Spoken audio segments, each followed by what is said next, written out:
Web3 crew, nako isa pong talagang nakakakaba dahil kasama ko ngayon si Johnny Depp. No, I'm saying it in English. I'm with Mr. Johnny Depp and I'm Amber Heard. No, I'm kidding. I am with Mr. My name is Chief or Tyler, as you know, depending on what you want to call me. Chief is my internet Web3 name. And it's a pleasure to be here. Thanks for the interview. I appreciate it. Me too. I'm pressure. I'm pressure.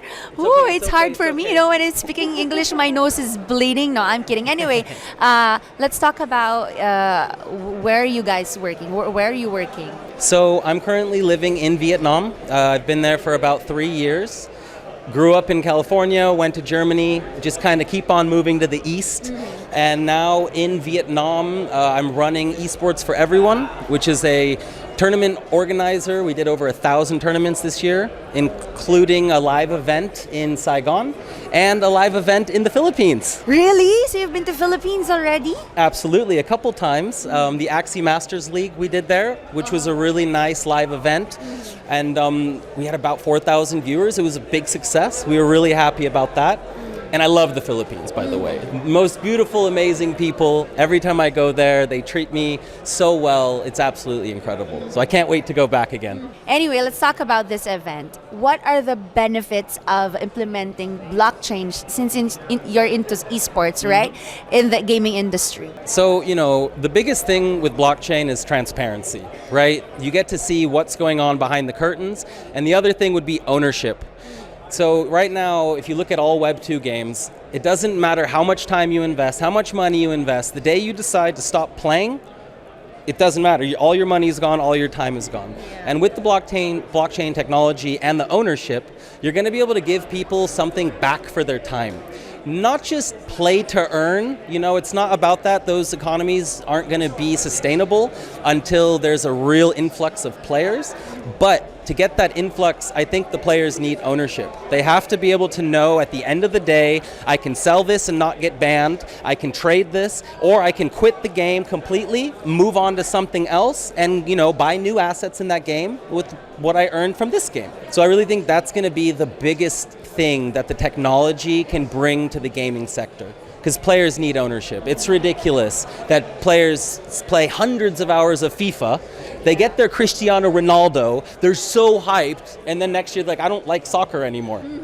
Okay, cool, so my Cristiano card is useless. In blockchain, they could NFT it, sell it, make $1,000, and then, you know, do whatever they need to do. Speaking of the games, what are some examples of games that are currently utilizing Web3 technology? So there's a bunch. The one that I have been most active with is Axie Infinity, which was the first big push for Web3 gaming, let's say. That actually happened through the scholarship system. To all you in the Philippines, you know, love it or hate it, we had a good roll, we had a good ride. And I was actually the one that came up with the idea of the scholarship system and figured out that you could lend out your assets and they were safe. That's really all I did. I was like, oh wait, I gave this guy 3 accounts and I'm making money and I pay him and he can't do anything. Awesome. You know, so Axie Infinity is a big one. And if you think about the last year, it's been real tough. Axie has done this and this, but in that time, so many new games are coming, so many new gaming companies. You know, we're going to see some of our first AAA level games in the space very soon, and it's exciting. It's exciting times to see where that's going to take us. A lot of these games, they're trying to figure out how much blockchain technology do I put into my game. Because right now, if you put in too much, the Web 2 people are just like, nah, I don't want it, right? The thing is, though, you can build the technology in and they don't have to know. When you play games and you earn tokens in a normal game, it's the same thing, just now you own them. And you can give them the wallets later, right? So it's going to be interesting to see how many of these new games, for this new generation of Web3 games, how they do it, how they balance it, and then how the people are attracted to it. How can Web3 technology be used to create new revenue streams for game developers? So I think this is a huge question because I don't understand why they haven't jumped in earlier. If you think about where games make their money, most of the games nowadays are free, right? You just can go in and play. So they make their money off cosmetics. what is an NFT? What is a digital asset? It's just a skin, it's a cosmetic.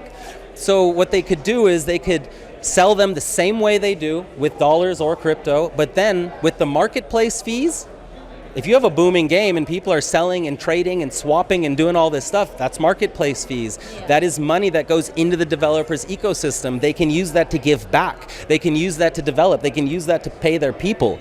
Plus they can make money the same way they used to, but now they'll have these marketplace fees. And I think that the first big game developer that gives this ownership to the players and allows the freedom, they don't want to give up the power, right?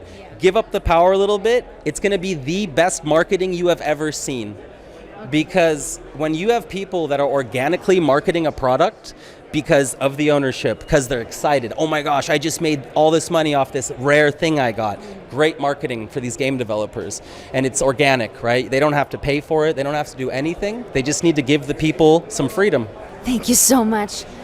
I learned a lot, guys. I have one last question. What do you think is the future of money? Bitcoin. Not for the whole world necessarily, everything. Not for the whole world, like every single thing will not be under crypto, I don't think, because they're too powerful. They're not going to give it up completely. But people are starting to learn that having the safe money is important with all the banks, with all the currency problems, all the things going on, and people are just learning it's a safe haven. So everyone should have at least some of it in their wallet so that they can live more freely. And I'm hoping that it just keeps growing as it is. This is a little bit personal. Since we're talking about future of money and you said Bitcoin, how many Bitcoins do you have? On the next episode of... Dito lang yan sa FOMO, the future of money.